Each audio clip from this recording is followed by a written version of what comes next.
আসসালামু আলাইকুম ভাই, ভালো আছেন? আপনার শরীর কেমন আছে? ভালো। আপনার পায়ে কি হয়েছে ভাই? বাতাস লাগছিল ছোট থাকতে।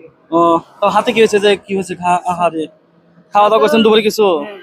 হ্যাঁ, আচ্ছা, এভাবে রাস্তা রাস্তা করতেন যে যা সহযোগিতা দেওয়ার জন্য, চিকিৎসা করতে ওষুধপত্র খাইতেছেন? চিকিৎসা মেলা বলছি আরে না। আচ্ছা, আমি কিছু ওষুধ টাকা দিয়েছি, কয়েকটা টাকা দিতেছি তো, অনেক কয়েকটা কাছে দিতেছি তো, ওষুধ কিনা খায় না ভাই?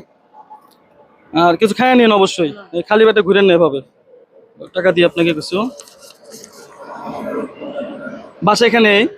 সিরাজগঞ্জ। কোথায়? সিরাজগঞ্জ। সিরাজগঞ্জ। সিরাজগঞ্জ কোন জায়গা বাসা? এটা সাজাদপুর থানা। আর আমার বাড়ি তো সিরাজগঞ্জ সদর থানা, আমি একদম সিরাজগঞ্জ শহরেই থাকি। কড্ডার মরসুম নাম শুনছেন? হ্যাঁ। আমি কড্ডার মোড়ে থাকি, তাহলে তো আমার এলাকার মানুষের দেখা গেল ভাই।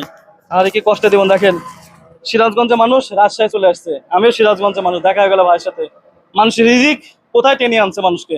আল্লাহকে শুকরিয়া আদায় করুন যে যে অবস্থানে আছেন ভালো আছেন। আল্লাহ ভরসা ভাই, টাকা দিলাম, ভালো থাকেন ইনশাল্লাহ। আচ্ছা। আচ্ছা।